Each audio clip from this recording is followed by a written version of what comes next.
Hey, folks, welcome to another episode of Cutter One. I am your host, Jay, just Jay, your resident troublemaker and your resident culture warrior. I hope all you beautiful badasses are doing well. All right, let's get right into it. We've got more stuff to cover. All right, and this is this one's kind of one of those wah wah sort of things, but let's get right into it. This is coming to us from CBR, and it says The Lord of the Rings of Power, falls out of Prime Video's top 10. Aww. After sitting pretty in the streamer's most popular content since September, The Lord of the Rings of Power, has officially fallen out of the top 10 on Amazon Prime Video in the US. This isn't due to a lack of interest from viewers. It's more about time and new content arriving and just pushing it out of the way. It's of note that the series may not be on the primary top 10 for Prime Video, but The Rings of Power remains in the top 10 TV shows. Still, it's noteworthy that the series managed to last this long in the top 10 at all, and to see what has been released on the service to kick it out. The Lord of the Rings of Power, marked a major investment by Amazon Prime Video, and though it was naturally met with some resistance from undesirable sections of fandom. Okay, so everybody out there, all you guys and gals who are watching this who are not fans of the Rings of Power, we are apparently all undesirable sections of the fandom. Personally, I find myself to be very desirable. A lot. I don't know these. Anyway, I love when they just decide to throw that backhanded sort of little nasty snarky comments. Anyway, I digress. It ultimately proved to be a hit. Not only was the series quickly renewed for a second season with plans in place for 3 more afterwards, the show managed to crack the top 15 streaming shows for all of 2022, according to Nielsen. The Rings of Power landed in the number 15 position, with a reported 9.4 billion minutes viewed, marking just one of 2 shows not from Netflix that made the list. This means that The Rings of Power may not have been as big a hit as Stranger Things, but was apparently a bigger hit than any original show from Disney+, including The Book of Boba Fett, which sucked, Andor, which She-Hulk, which sucked, Obi-Wan Kenobi, which sucked, Moon Knight, which sucked, and Miss Marvel, which sucked. It's worth noting that Nielsen's data points towards Disney Plus subscribers mostly watching feature films via that service, with Encanto, Turning Red, and Mona all in the top 5 streaming movies for the year. Production is ongoing for Lord of the Rings of Power Season 2 with directors Charlotte Brandstrom, The Witcher, The Man in the High Castle, and Outlander, Sana Hamiri, The Wheel of Time, and Luis Hooper, The Sandman and The Witcher, all set to direct the new episodes.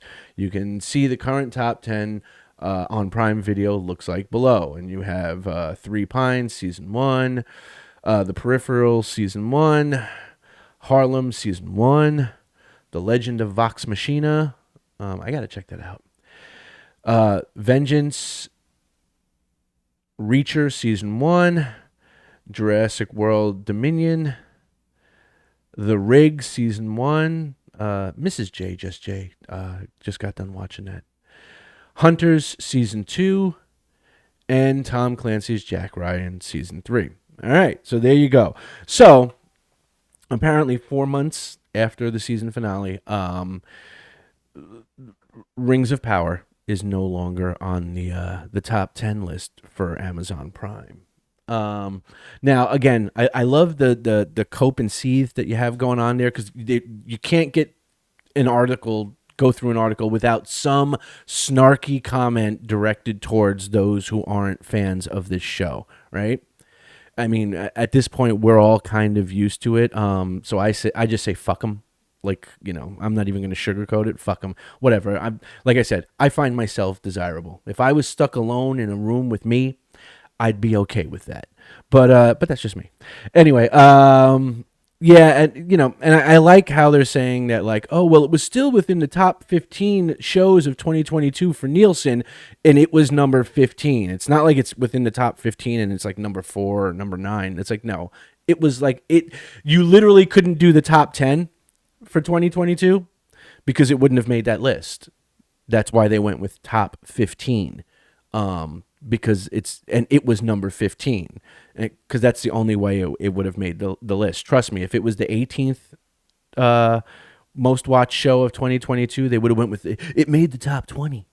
So yeah, a little bit more of the cope and seethe going on there. Like, it's.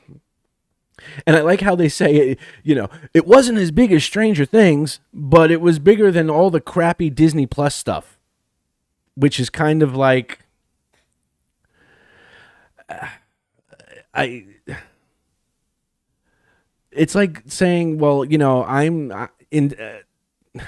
trying to think of a good analogy here that's not like so over the top. You know what I mean? It's like, you know, in the schoolyard, I'm the guy who got beat up the least, right? So it's like trying to claim that as like a title or a prize, right? Like, well, there was a whole bunch of people that got beat up every day. I only got beat up once a week. It's like trying to claim that as like a title. Anyway, I just thought it was funny, and that like literally 4 months later, and even within its own network, it's already been cast aside. As like, all right, bye-bye, Felicia, we're moving on.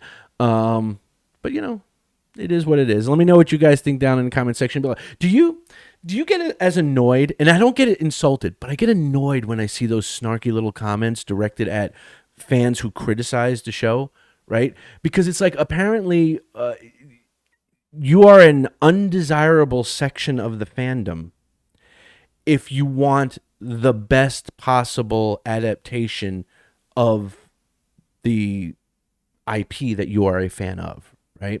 So in our case, it's Tolkien, right? We want the best, most faithful adaptations to Tolkien that can be produced. And when we don't get that, we criticize when we get these less than accurate, less than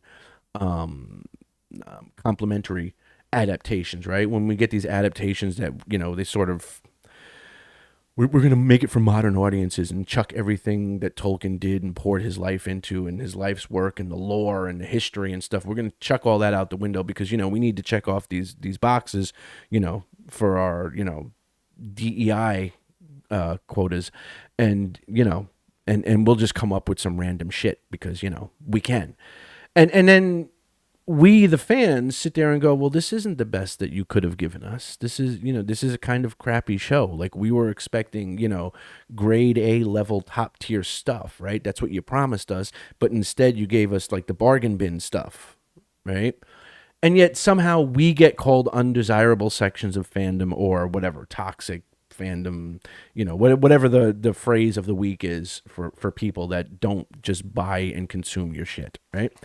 And so I'm just curious because it does, I don't get insulted by it anymore. I mean, I've been through it enough as a Star Wars fan, as a Star Trek fan, at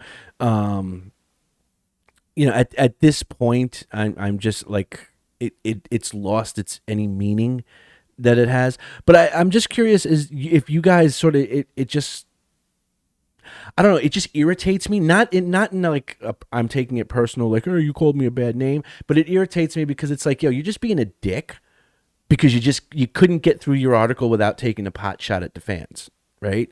And so, you're just being a douchebag. And it irritates me in that sense. And, I have no, this is coming by Spencer Perry, and I'll say it. I'll say it. Spencer Perry over at comicbook.com. Yeah, that little throwaway comment. Yeah, you're just being a dick, dude. Like, I'll say it. I'll call you out on it. You just are. Okay, because there's no need for that. Okay, this article isn't about that. It's about Rings of Power after only 4 months already falling off Amazon's own top 10, right? And you got to go with Nielsen's top 15 for the year because it wouldn't have made a top 10 for the year, right? But you couldn't get through your article without having to take a pot shot at fans that don't like the show, right? So, F you, pal. That's what I have to say about that. But let me know what you guys think down in the comment section below. Does little things like that annoy you? Because it makes me wish that like there would be like some like San Diego Comic-Con or something panel, and these people would be there so you could tell them to their face. Because I guarantee you, these are the type of people that they have no issue calling you undesirable, okay, from behind their keyboard and stuff like that. But I guarantee you, if you were in the same room with them, they would be a lot more polite. I've seen it before, and I'm sure you guys have too. Anyway, let me know what you think down in the comment section below. Remember, if you like the video, like the video. If you feel like sharing the video, by all means do so. It gets it out there, it gets it seen. We can get the momentum back going. It's been a slow time of years and a lot going on. I was under the weather, and real life was getting in the way. But we're trying. It's 2023, and we're gonna get this train rolling and up to speed and kicking ass, right? So if you feel like sharing the video, by all means do that. Gets more people on board, and you can join the Cutter One beautiful badass army. If you have not subscribed, I would hope that you would consider subscribing to the channel. It's going to be a fun ride, and we're going to have fun with it, and we're going to keep going and defending Tolkien, defending his works, talking about all the fantasy stuff that we love, Dungeons & Dragons, Dragonlance, Elder Scrolls, so on and so forth. And if you are a returning subscriber and you're viewing this video, thank you very much. You are totally freaking awesome. All right. Anyway, that's going to do it for this one. Let me know what you think down in the comments section below. If the little snarky comments from some of these article writers, makes you just be like, boy, I wish we were sitting in the same room. I'd love to see how quickly you throw out undesirable in my direction if we're sitting in the same room. But anyway, let me know what you guys think down in the comment section below. Remember to be good, be awesome, be safe, and I will talk to you guys on the next one. Peace.